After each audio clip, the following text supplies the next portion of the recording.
Buenos días, 8 de la mañana, Abrams y Leopard. Leopard y Abrams, los tanques alemanes y estadounidenses, finalmente, camino de Ucrania. Habrá una compañía, es decir, 14 tanques, que vamos aprendiendo también la terminología armamentística en todo esto. Habrá una compañía por parte de Alemania, 14 tanques Leopard 2 que marchan camino de Ucrania, los de Polonia que van a tener el ok. Hoy a la 1:15, Scholz en el Parlamento dará todos los detalles de por qué ese U-turn, que dicen los americanos, ese cambio de opinión para poner encima de la mesa que los Leopard también van. ¿Por qué van los Leopard? Porque van los Abrams. No quería ser el único que los mandara, sobre todo de la parte fuerte de la coalición.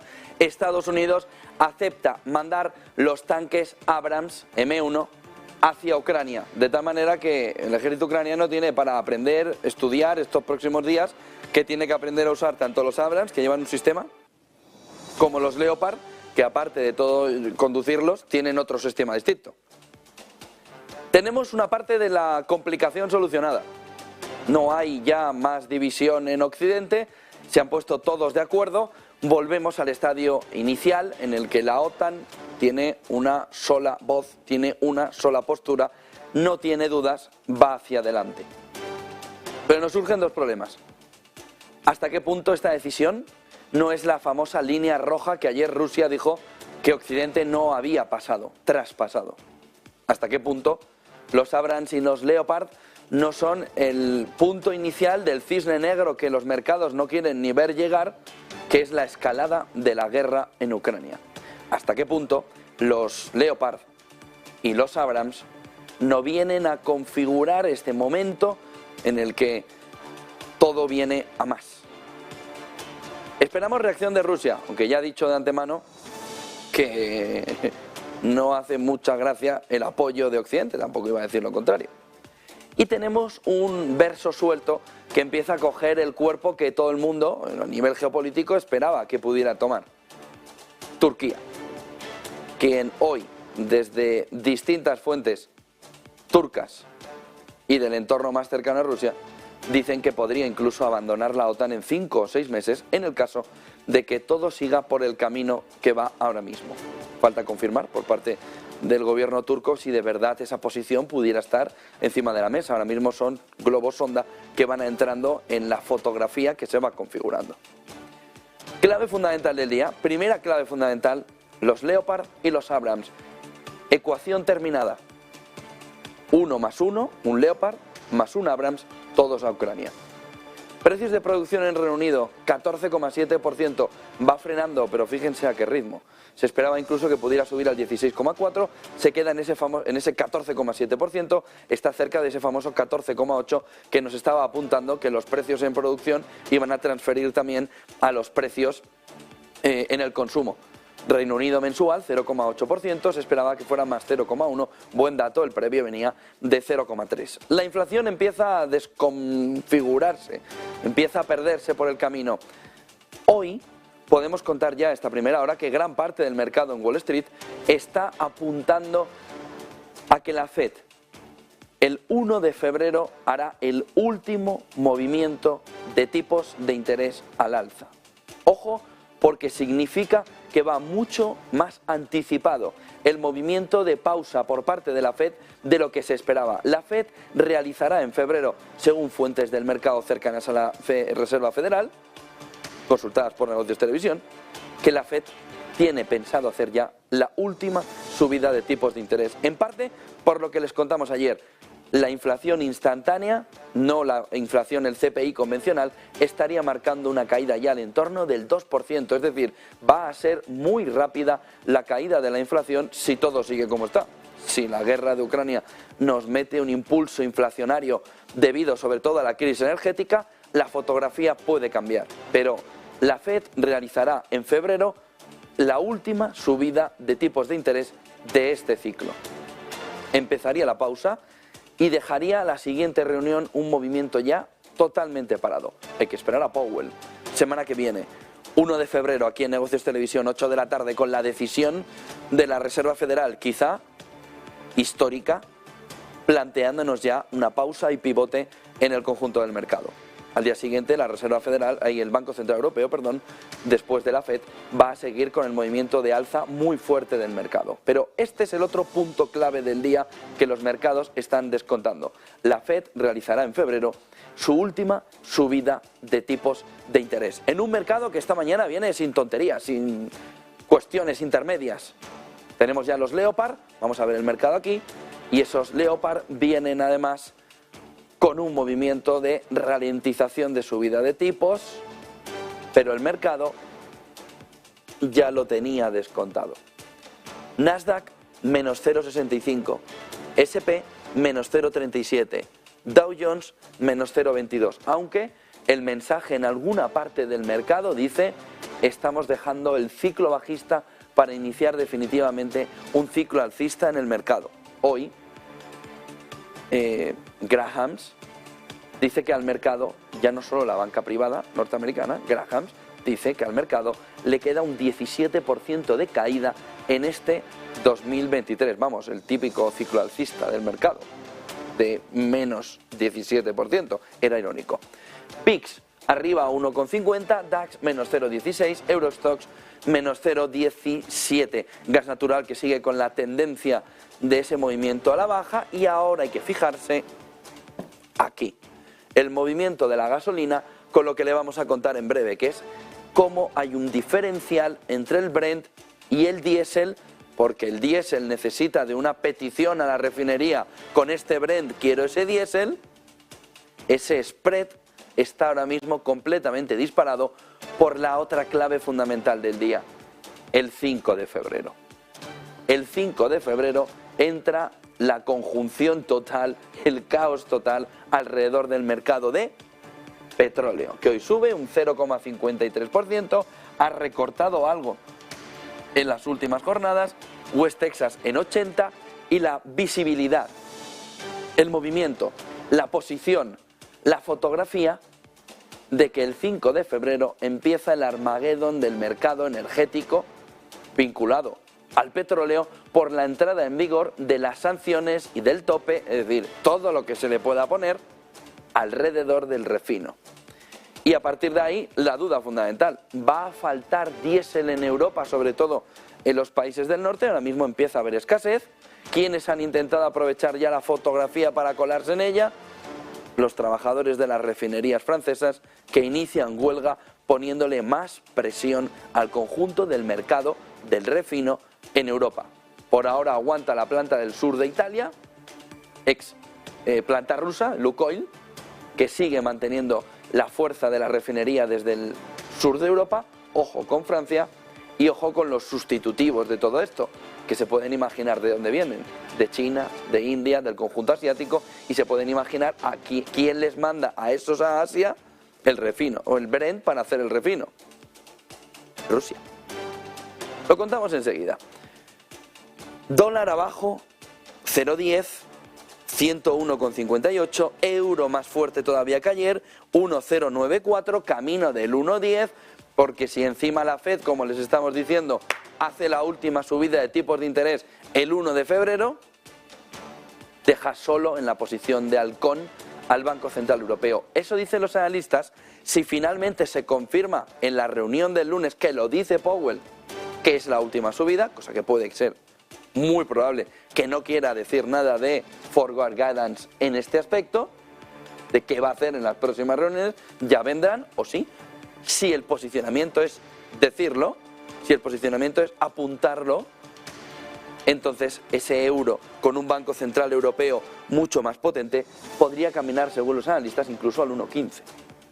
Ojo con este 1,094 que nos está marcando esta mañana a la espera de las reuniones de FED y de Banco Central Europeo. Libra 1,2344, yen 0,77. 5 claves del día que enseguida vamos a recibir a Miguel Ángel Temprano, que ha estado mucho tiempo en Santa Bárbara, es decir, conoce el mercado, sobre todo armamentístico, para ver por qué la decisión de Alemania, cómo ha sido forzado, cómo ha conseguido que los Abrams estén también en la ecuación. Hoy Estados Unidos, a la 1:15 Alemania va a decir que manda a los Abrams. Estados Unidos, tan pronto como hoy, tiene previsto esta tarde anunciarse todo el apoyo, el que sea necesario y mucho más.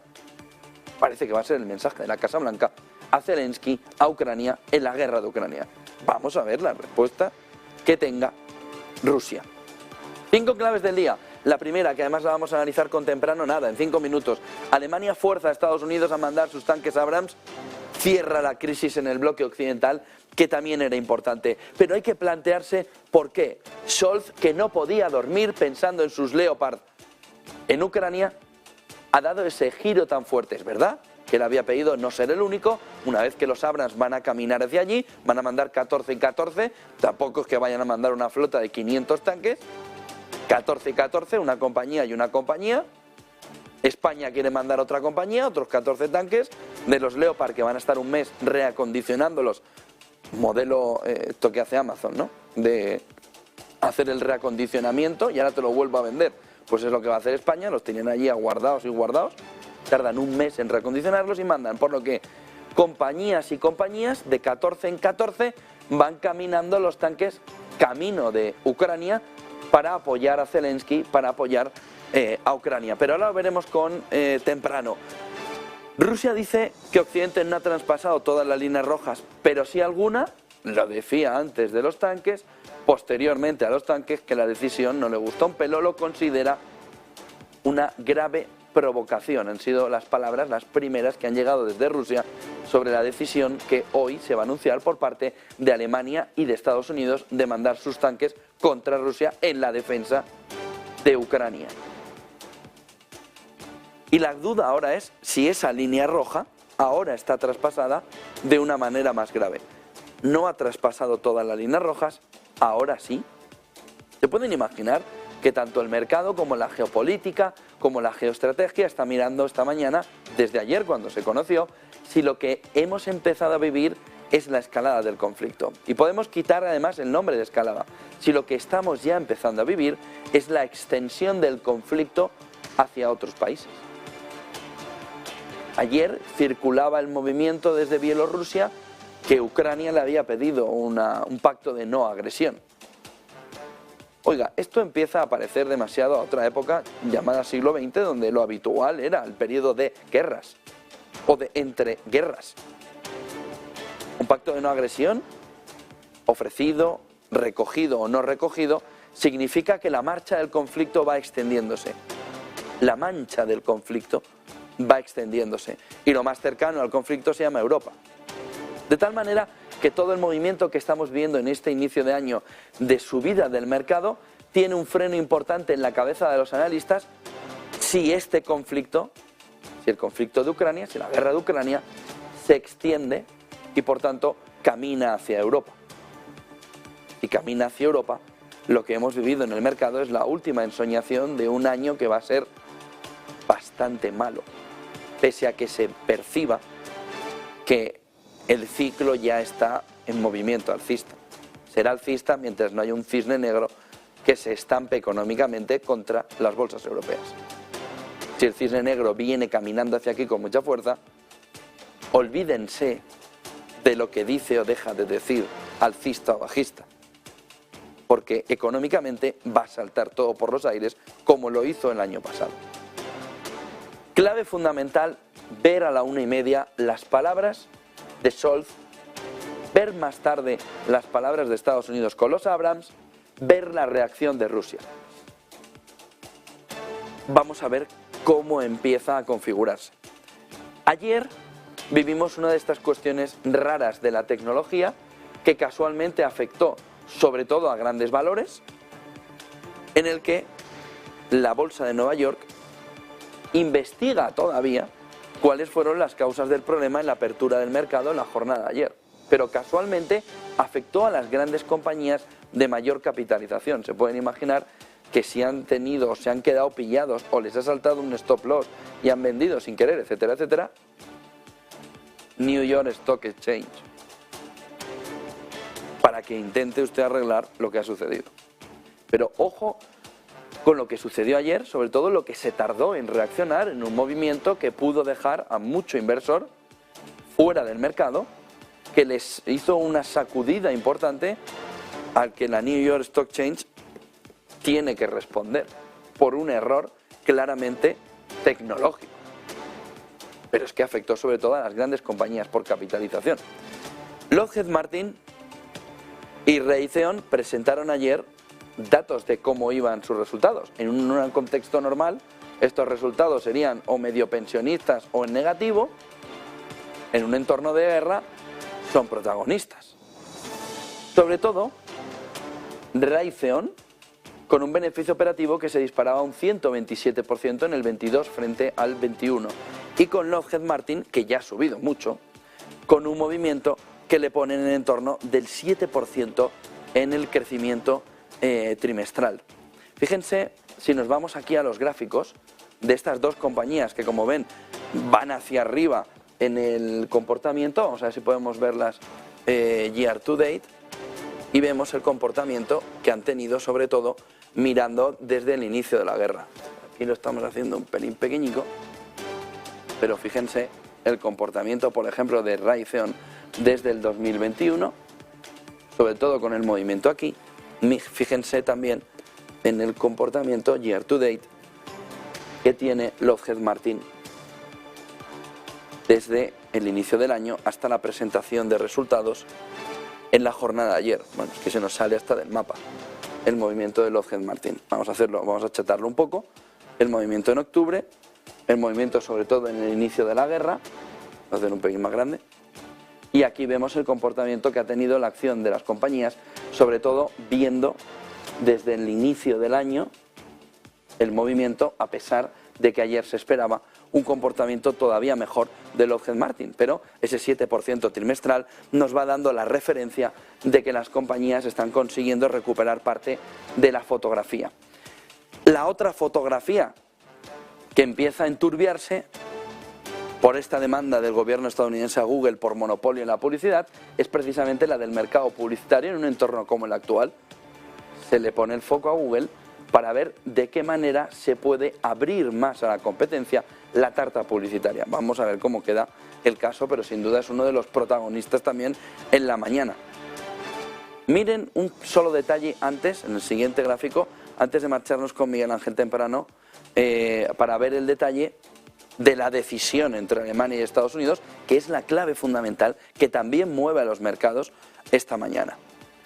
Este término que deben empezar a poner en la agenda esta mañana, el crack spread del gasóleo, el crack del spread del gasóleo, nos lleva a ver qué es lo que está sucediendo entre el precio del Brent y lo que va a suceder en breve, que es un movimiento al alza muy fuerte del precio del gasóleo, es decir, del diésel frente a la gasolina. Se va a abrir un gap entre uno y otro, provocado sobre todo por lo que está sucediendo con el refino.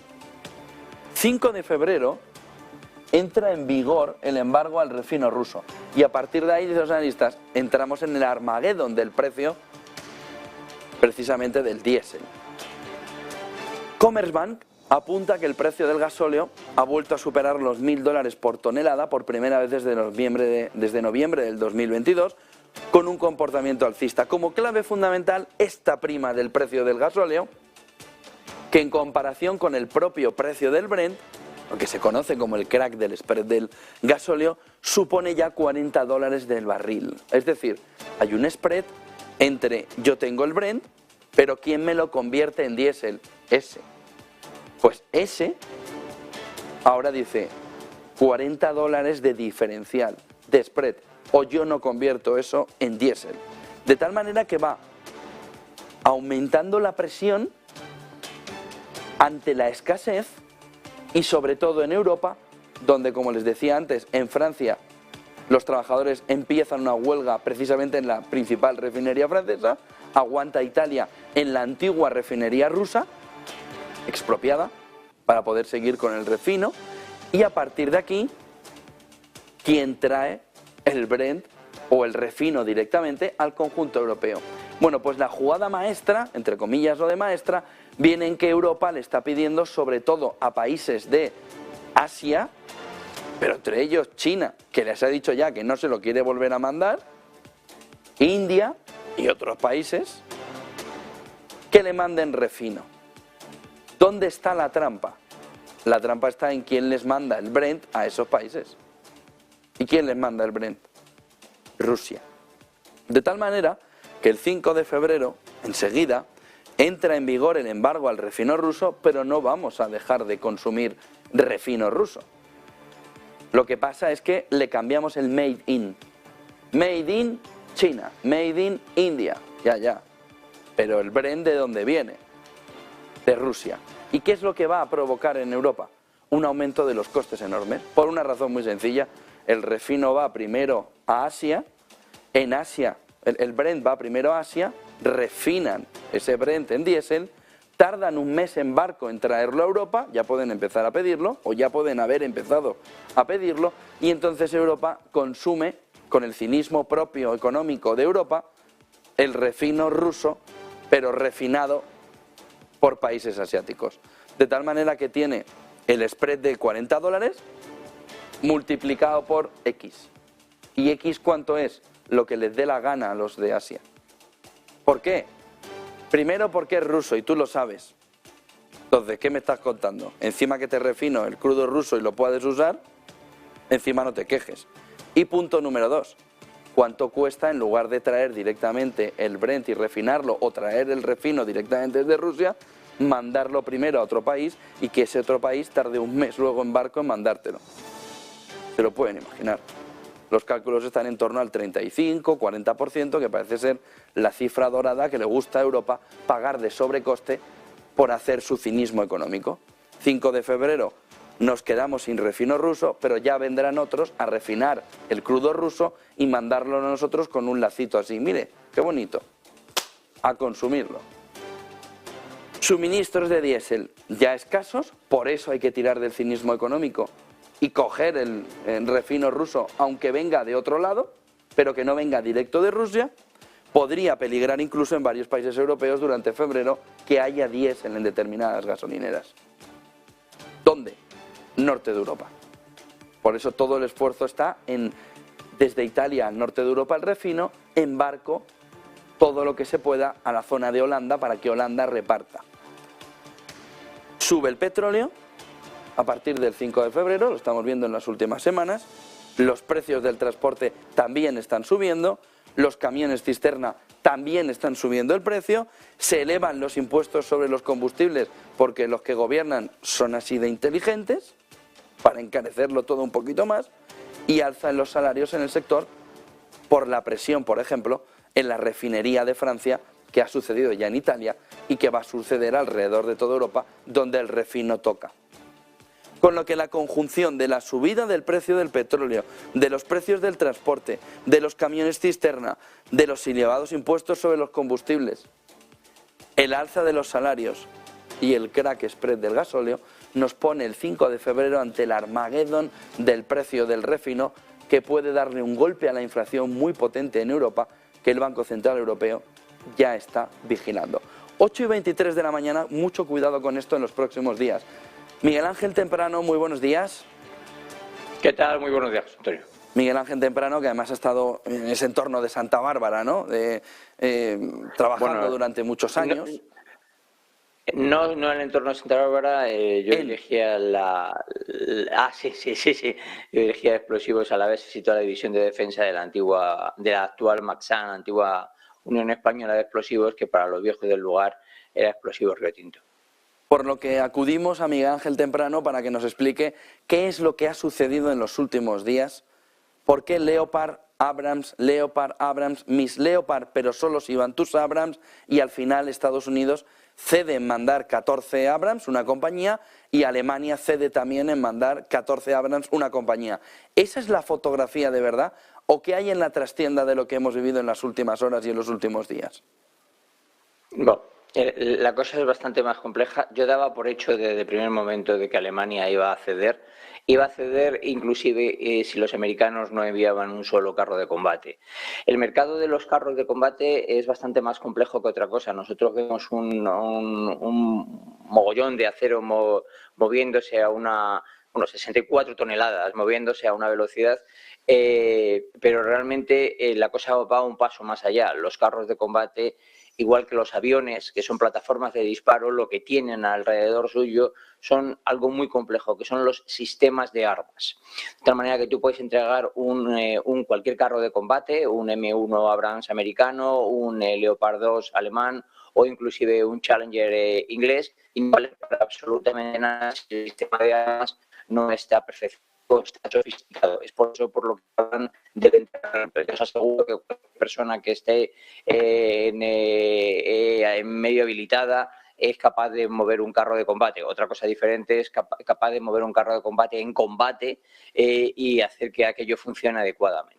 Entonces, ¿qué ocurre? Cuando tú vendes un carro es un producto bastante caro. Cuando tú vendes un carro, pues tu competidor es o General Dynamics con los M1 Abrams o Klaus Maffei con los Leopard 2.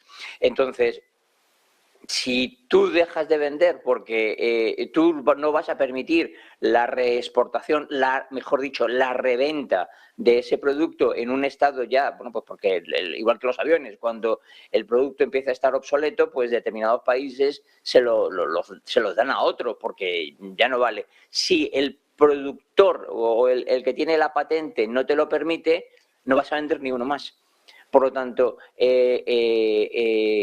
Alemania estaba condenada a permitir que Polonia, particularmente, que era quien más insistía, exportase los M1 Abrams, perdón, los Leopard, porque si no, ningún país más iba a comprar un solo Leopard, porque se los iban a comprar al final todos a los americanos de General Dynamics. Eso es lo que ha habido en el trasfondo de todo.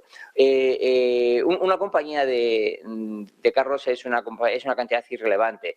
Cuando tú te mueves en una línea de combate ya en el que ya los aviones han pasado a un segundo nivel, aquí se hablan de 3 niveles, que son los blindajes, es decir, los carros, se habla de la artillería, fundamentalmente de los morteros, artillería superligera, que son los morteros que llevan los infantes, o los cañones, y fundamentalmente los de 150 milímetros, que es lo crítico que está habiendo ahora mismo, un problema de suministro de munición importantísimo.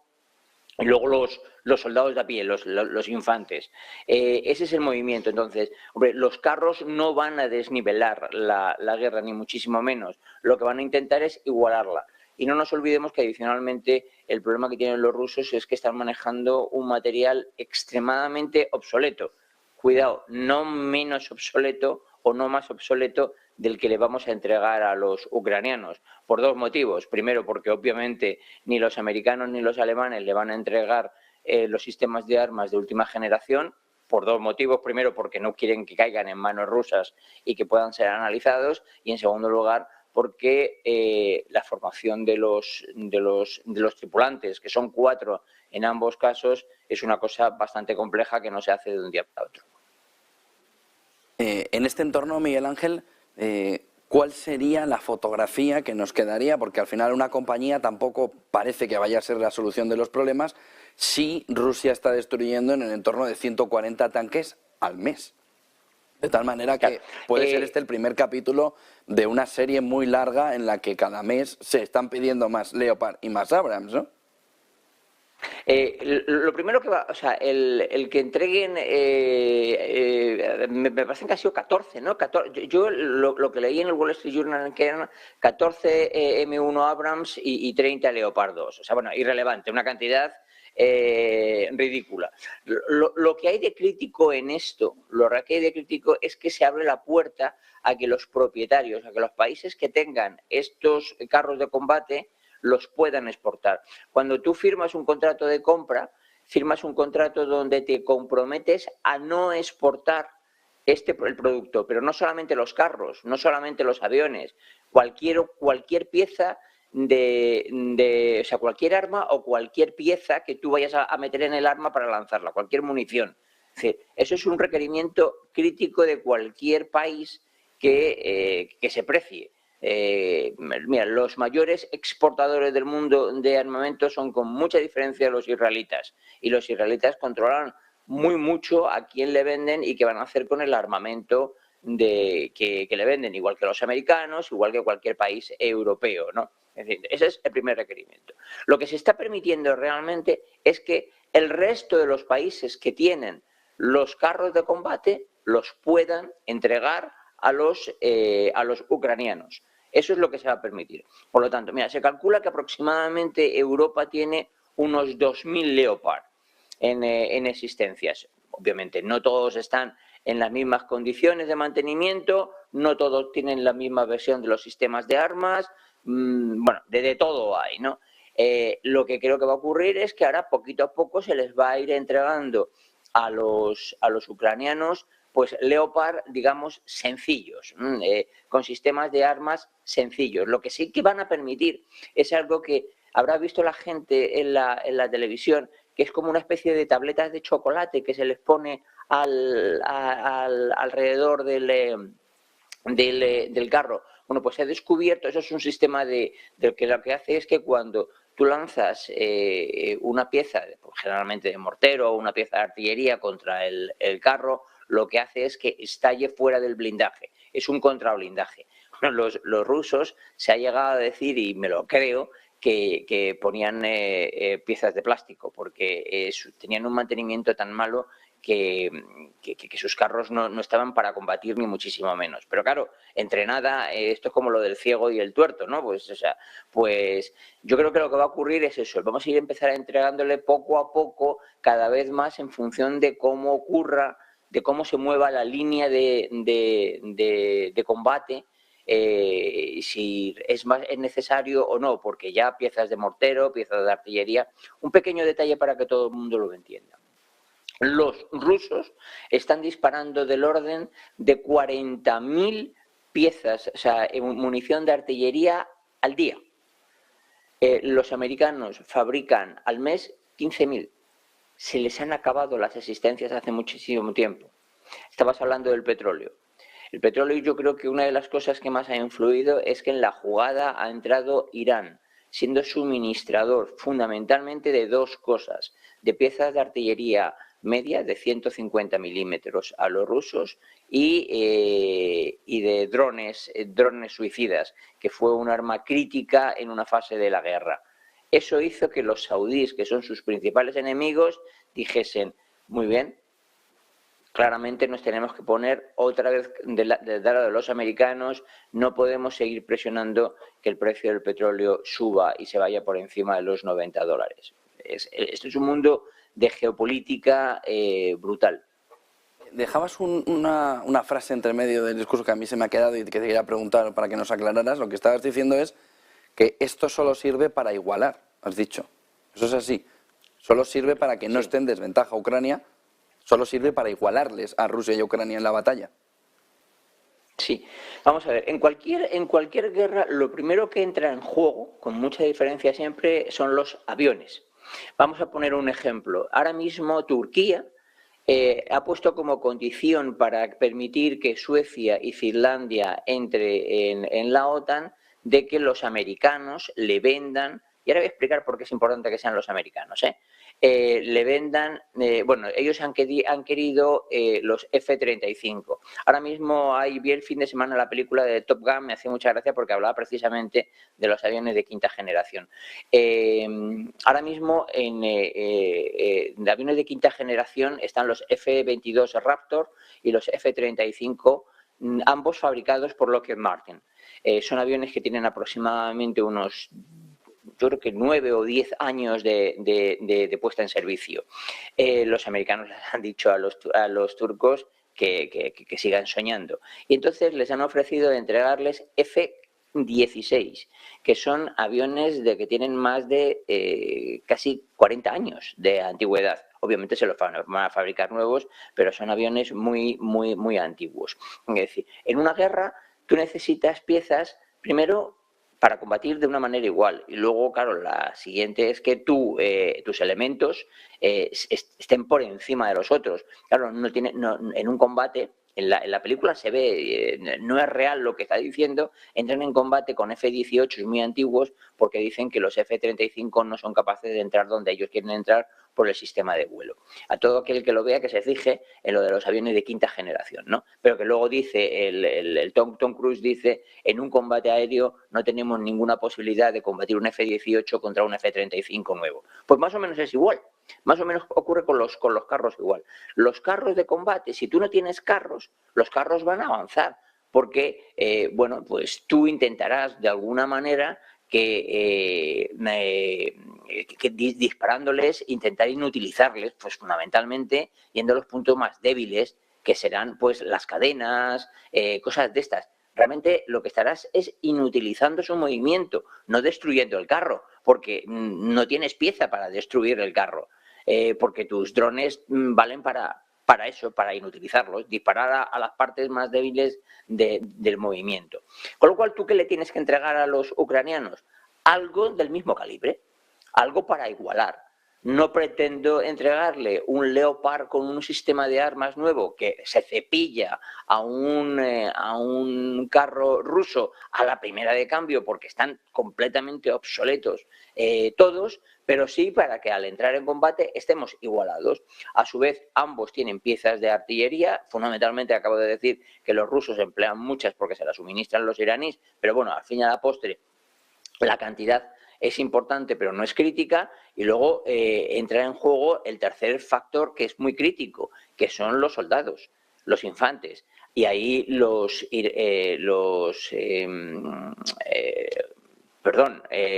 ucranianos tienen todas las de ganar, porque no tenían ejército, pero resulta de que han formado un ejército de civiles que se han convertido en militares en el sitio donde uno se entrena mejor, que es en la batalla, y además están altísimamente motivados. Entonces, para igualar todo, necesitas entregarle unos carros de combate a los ucranianos que como mínimo estén en el mismo estado que los rusos, es decir, no hace falta que estén actualizados. Miguel Ángel, con la gorra principal, la de gestor independiente, esta fotografía nos lleva a una escalada de la guerra que acerca el famoso cisne negro y aleja el cisne blanco a los mercados. Es decir, esta ensoñación de principio de año tiene como punto fundamental de poder perder esa ensoñación a lo largo del 23 en esto que estamos viendo. Mira, te voy a contestar quizás más con el estómago que con el cerebro, porque si contesto con el cerebro me asusto. Yo he pensado siempre que esta guerra no la puede perder Putin. No digo que la gane, ¿de acuerdo?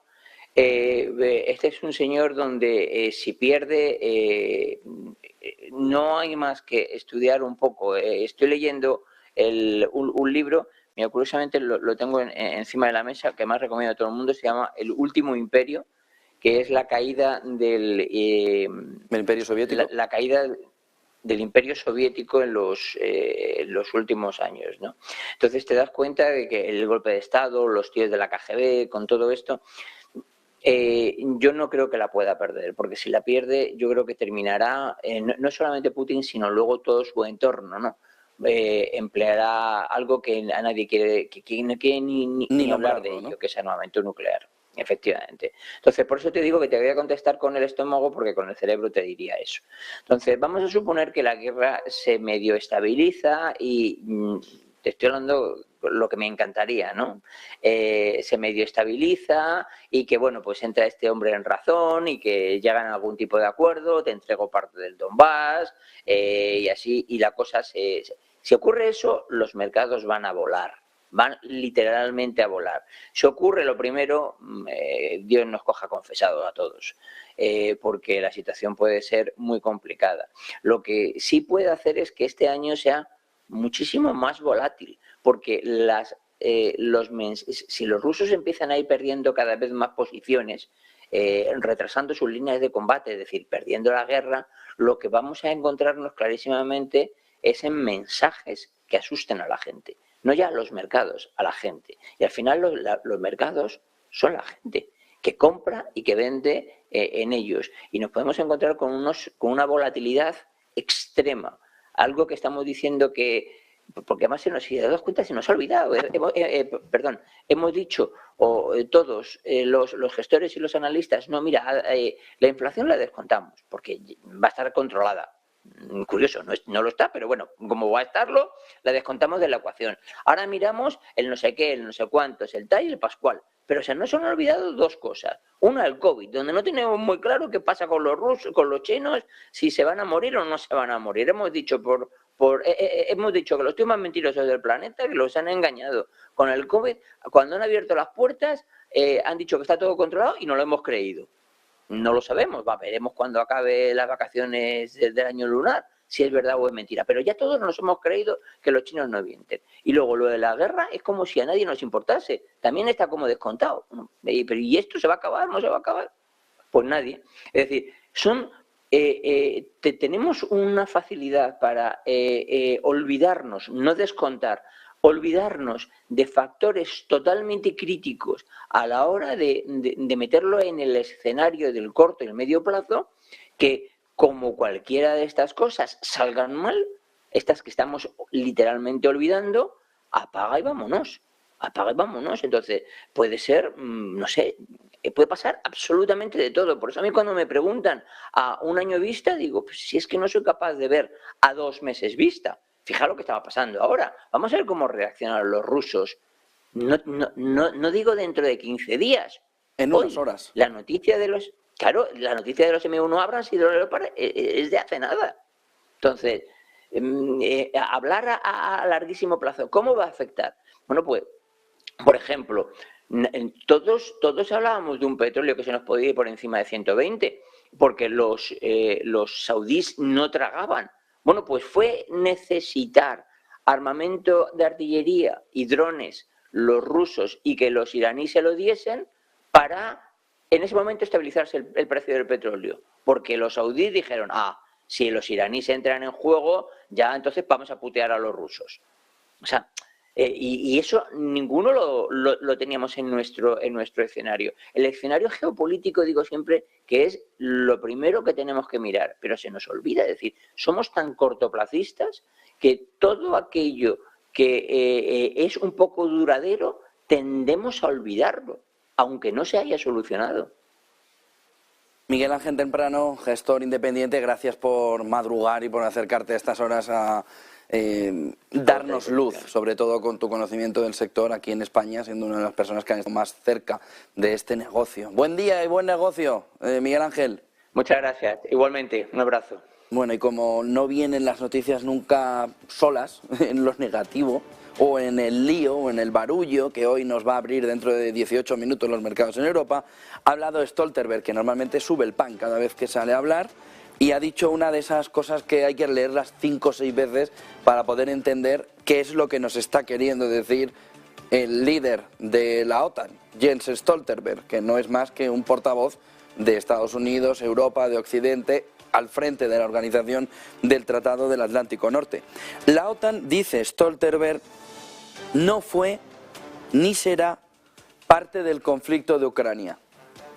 La alianza no envía sus soldados o aviones al país.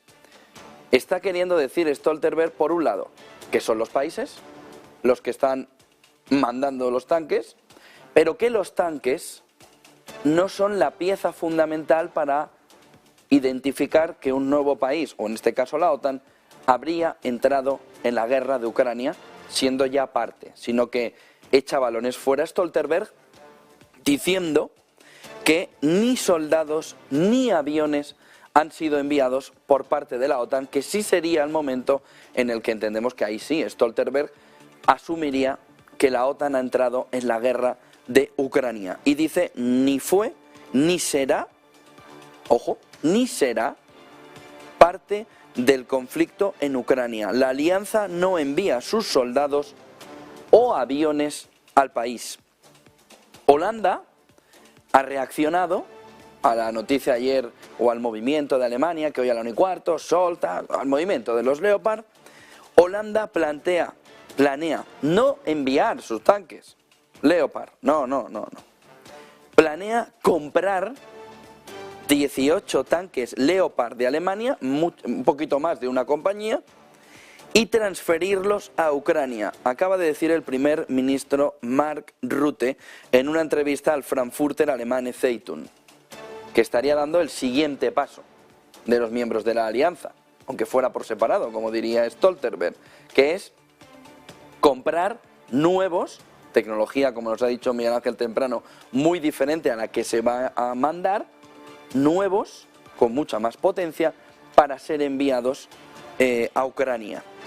Por supuesto, se esperaba que contestara Rusia o que fuera mandando pequeñas píldoras de la respuesta de Rusia al movimiento de Occidente. Dice el Ministerio de Relaciones Exteriores en una nota, en un comunicado: se está librando una guerra híbrida contra Rusia.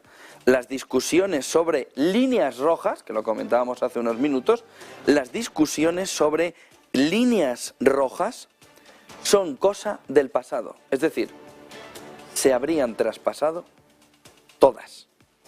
Frente a lo que se dijo ayer, de que algunas líneas rojas se han traspasado, el comunicado del Ministerio de Relaciones Exteriores ruso afirma que las discusiones sobre líneas rojas son ya cosa del pasado. Que ahora ya lo que tenemos encima de la mesa es que todas las líneas rojas ya se habrían pasado.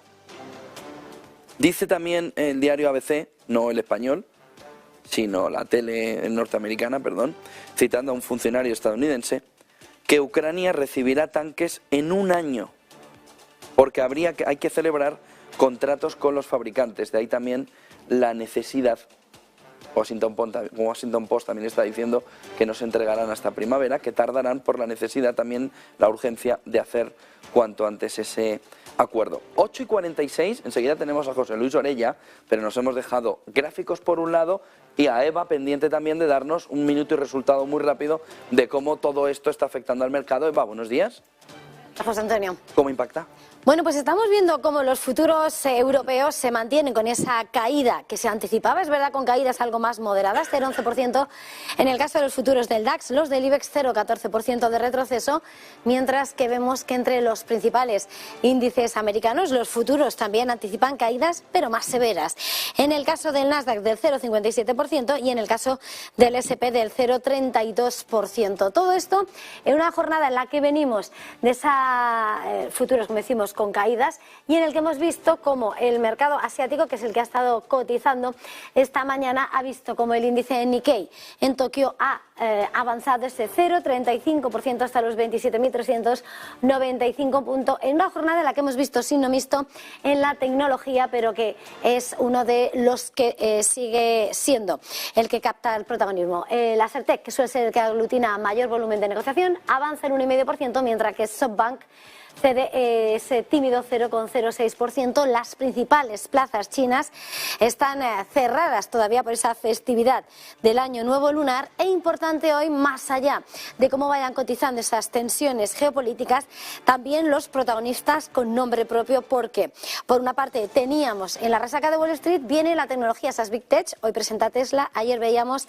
a Microsoft, tenía buenos puntos fuertes, pero la decepción sobre lo que va a pasar en sus ingresos con Azure, en el software corporativo, hacía que en el mercado after hour retrocediera y las ganancias pasaran a rojo. Lo que hemos visto esta mañana con ASML, con el gigante de los semiconductores holandés, es cómo dispara sus previsiones para este año. Veremos cómo lo cotiza, porque lo que prevé es un muy buen escenario con un aumento de las ventas de más del 25%. Gracias, Eva Villanueva. Enseguida seguimos con el tema también de la escalada hacia una tercera guerra mundial, hacia un posicionamiento de escalada del conflicto que nos lleve hasta ahí. Enseguida recibimos a José Luis Orella, profesor de Historia del CEU. También estaremos con Antonio Alonso. También estaremos mirando toda la fotografía con la banca privada, por ejemplo con iCapital, viendo de qué manera se puede acompasar la tranquilidad de dormir por las noches como un niño, en el buen sentido de la palabra, no en el malo, y tener unas finanzas, una planificación patrimonial acorde con lo que está sucediendo. Antes nos hemos dejado gráficos por ver, una fotografía rápida de 4 o 5 aspectos que son clave esta mañana para entender de reojo. Por supuesto, los resultados de Microsoft en la jornada de ayer, peorcillo de lo esperado y sobre todo con la mirada puesta o OpenIA o Closet IA, más vale que avance por ahí. 10.000, pues como si te piden 20, pero avanza en el lado de la inteligencia artificial. Alemania. Gráfico de Bloomberg sobre lo que ha dicho el ministro de Economía alemán, Robert Habeck. Y la pregunta en el ambiente de Oiga, ustedes en el tercer trimestre, ¿qué estaban haciendo? En el cuarto trimestre del 22. Esto se va al desastre, el Armageddon, llega el Corte Inglés, España. Navidades récord. Ustedes en el último trimestre del 2022, ¿qué estaban mirando? A otro sitio que no era la economía. Bueno, aquí, a la recesión económica en 2023, menos 0,6%, dato oficial del gobierno alemán. ¿Qué hace en la jornada de ayer Alemania? Hemos esquivado la recesión. Oiga, usted es un Calviño en potencia. Usted es un Mr. Proper de los buenos. ¿Qué ha cambiado tanto la fotografía que ahora evita la recesión? ¿Empleo? Pero si no se estaba destruyendo empleo. ¿Precios energéticos? ¿Situación energética? ¿Y si empeora ahora? ¿Y si la situación del 5 de noviembre en el entorno del refino vuelve a poner la crisis energética en el centro del debate económico junto con ese famoso cisne negro de la guerra de Ucrania? ¿Qué van a hacer? ¿Una previsión trimestral del conjunto del año? Oiga, esto merece una explicación, porque esto, que es propio de otro modelo de países, lo único que hace es marear al inversor por todos los lados. Luego querrán que le compren la deuda pública. No, y encima barata. No, mira, si es que usted no sabe ni lo que está hablando. ¿Por qué me suben las primas de riesgo? Porque usted no sabe ni lo que tiene entre manos. Este gráfico de Bloomberg, los datos son del propio Ministerio de Economía alemán, que ha ido cambiando la fotografía, no vamos a decir a su antojo, pero ha ido cambiando la fotografía de una manera alarmante. ¿Quién dice que de ese 0,2 de crecimiento en el 2023 no se convierte en un 1% de caída? Viendo cómo aciertan. Viendo que no miran donde tienen que mirar en el conjunto económico para ver la fotografía. ¿Qué es lo que el Ministerio alemán estaba diciendo ayer? La inflación se cae. El consumo dispara. No hay problema en el sector inmobiliario, es decir, no hay pinchazo de la burbuja, por lo que no hay contagio en el sector financiero. El sector financiero tira de la economía al ver que no crece la mora, el que la gente no impaga, y a partir de no crecer la mora, el Banco Central Europeo sube tranquilamente tipos de interés, reduce el consumo, pero esto se convierte en un aterrizaje suave. Vamos, Alicia en el País de las Maravillas, Robert Habeck. Es el nuevo funambulista. Ahora, ¿puede producirse? Sí, claro. Teniendo en cuenta que le da lo mismo menos 0,6 que 0,2, aquí ya sí, ¿no? Aquí ya. Lo raro es que no le hayan puesto en el 6%. 8,52, el lío que hay, que lleva a ver, que no tiene ni idea nadie de lo que va a suceder en lo económico, se refleja muy bien en este gráfico de Bloomberg. En diciembre pensaba que iba a caer en 2023 un 0,6, pero ahora creo que voy a subir un 0,2. Pero porque a ti te da lo mismo una cosa que la otra. No contestes, que ya lo sabemos. Pero nos lleva a la conclusión final de que en el entorno actual, donde el mercado está ensoñado, creciendo, lo que hay son unos pies de barro enormes. Porque si te da lo mismo entrar en recesión, en el sentido, te da lo mismo en el sentido que tienes los mismos datos para entrar en recesión que una semana después para estar ya en crecimiento positivo. O te equivocabas antes, o te equivocas ahora, o no tienes ni idea en todo el conjunto, que parece ser la opción de la historia.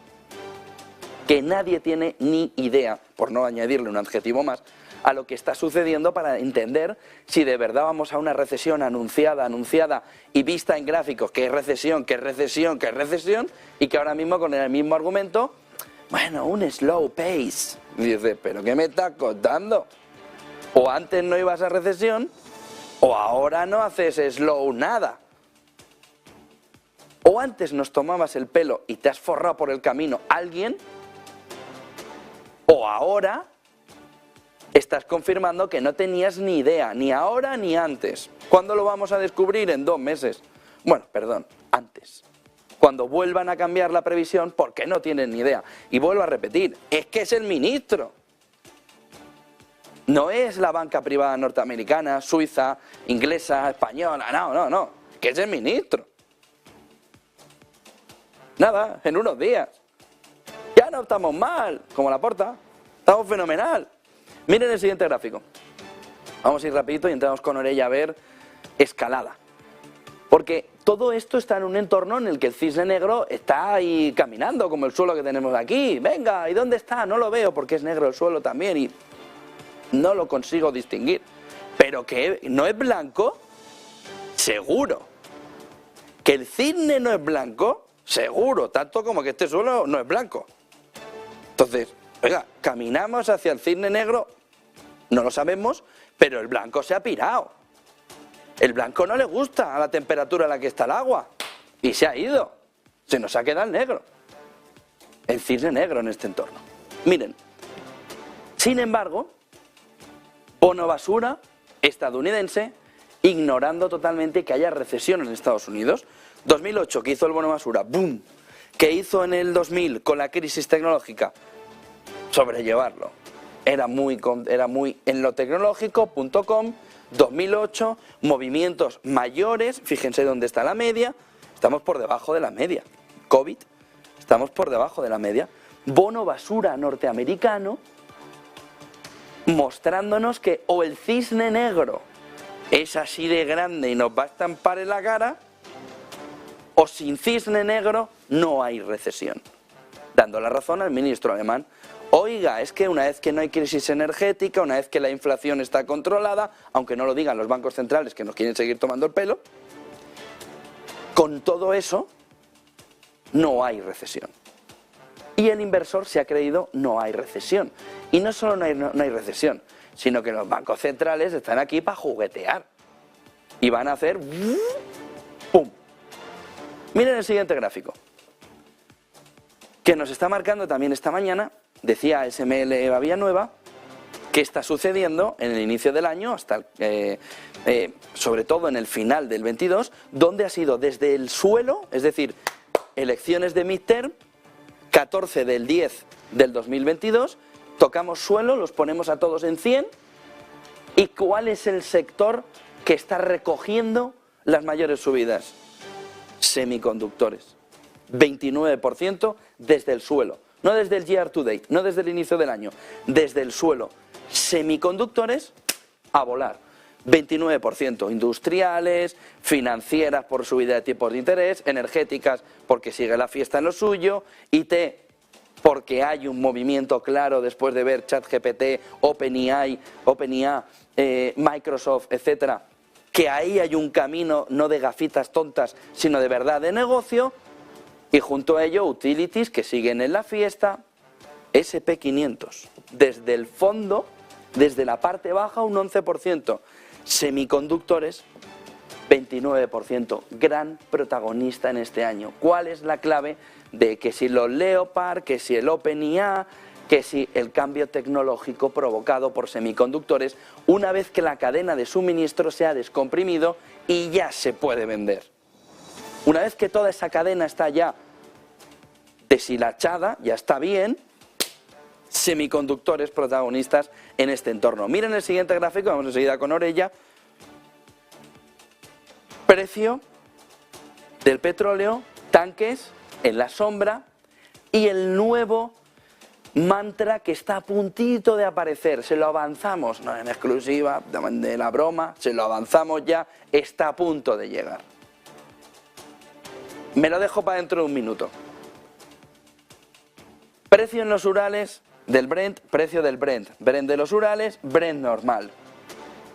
El gap cada vez más grande. Aquí recupera la entrada en la sanción del refino, embargo europeo y tal. Para abajo.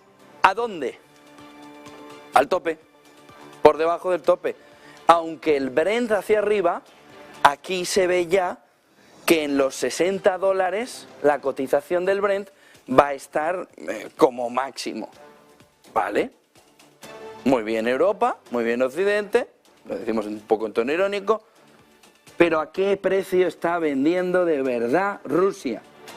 Aquí, a este entorno, ¿vale? ¿Rusia está dejando de vender? No. Es que está perdiendo 120, 180, parece el bingo, no, 130, cada uno dice una cosa distinta, nadie lo sabe, lo tiene que decir Rusia. ¿Cuánto está vendiendo menos? Sin embargo, ¿cuántos tanques, me refiero a petroleros, están sacando el petróleo? Lo mismo prácticamente. ¿Por qué? Flota fantasma, flota oscura. el Palpatine de las flotas, ¿no? Aquella flota guardada que tenía Palpatine en la última película, pues lo mismo con la flota oscura. ¿Cuál es la siguiente sanción a Rusia? Miren el siguiente gráfico. Se empieza a olisquear. Ayer en Alemania era el tema clave. Proporción de petróleo ruso movido por puertos de Occidente desde enero del 2022, enero del 23. Proporción de barcos con petróleo ruso saliendo de puertos hacia Occidente, propiedad de Occidente, contra otros tanques, es decir, contra otros petroleros. ¿Qué ha pasado? ¿Qué ha subido?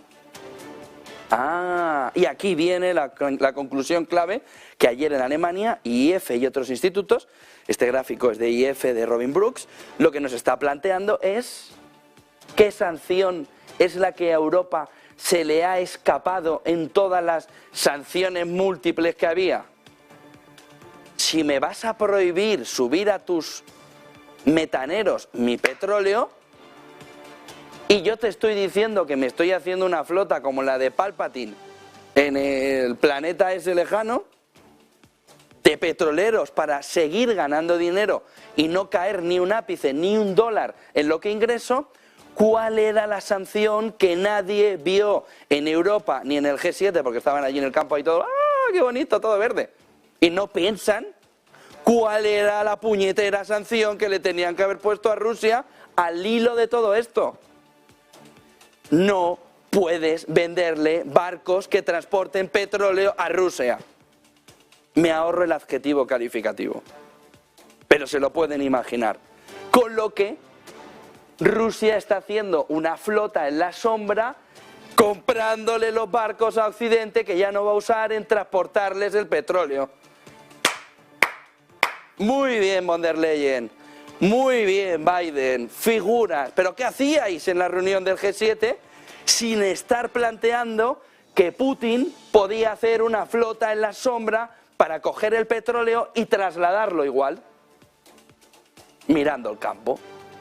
Estabais ahí viendo las flores de Baviera y cantando todos por el campo, todos cogidos de la mano. ¡Ah, que le vamos a poner la sanción! Pero ¿dónde estabais pensando? Gol por la escuadra. ¿Qué es el mensaje ayer en Alemania IEF? ¿Pero queréis sancionar la venta de barcos a Rusia? Que tiene una flota, como les decía, con la de Palpatine allí esperando a que llegara el otro. ¿Pero cómo no se les ocurrió sancionar la venta de barcos a Rusia? Y ahora, claro, globo sonda por debajo para que la opinión pública occidental nos diga, sois unos inútiles. Pierden 120 millones de dólares al día. ¿Y tú cómo lo sabes? Si no controlas los barcos ANNAU sin bandera que Rusia te está comprando, que no te entera de nada. Es para escribir un libro. Es tremendo, es tremendo. Y en este entorno dicen, bueno, si es que además hasta los barcos occidentales están llevando más. Pero ¿a quién no se le ocurrió sancionar la venta de barcos petroleros a Rusia? ¿Qué hacían en el G7 de verdad? 9:03 de la mañana, abierto ya el mercado, mientras veíamos una de las claves que hoy en Alemania todo Kiski habla en la oficina. Pero esta panda, cuando vinieron aquí a Alemania al G7, ¿en qué pensaban? Pero, y sobre todo, ¿cómo posteriormente, cuando han visto que crecía la flota de barcos que distribuía el petróleo ruso, saltándose toda la legislación, apagando la bandera? Porque, claro, esto parece que es lo normal, no, es ilegal. ¿Y no sanciona la venta de barcos a Rusia para transportar el petróleo? Oiga, ¿usted qué le está vendiendo a Rusia? Un petrolero. ¿Y para qué? Para transportar petróleo, cazurro. ¿Y para qué lo quiere Rusia? ¿Para qué? ¿Para jugar ahí en el despacho? ¿Tengo 50 barcos? No, para llevar el petróleo. 9:04 de la mañana, un espectáculo. Lo de Occidente es un espectáculo. Y están tardando. Entre Leopard, Abrams, pero puedes sancionar la venta de barcos a Rusia. 9:04, que ha abierto el mercado. Y parece que con menos, Eva Villanueva. Enseguida recibimos a Orella y hablamos de si la escalada va hacia la Tercera Guerra Mundial en el sentido de los Abrams o los Leopard y la que se puede liar, las líneas rojas, las has pisado o no las has pisado. 9:04, apertura del mercado.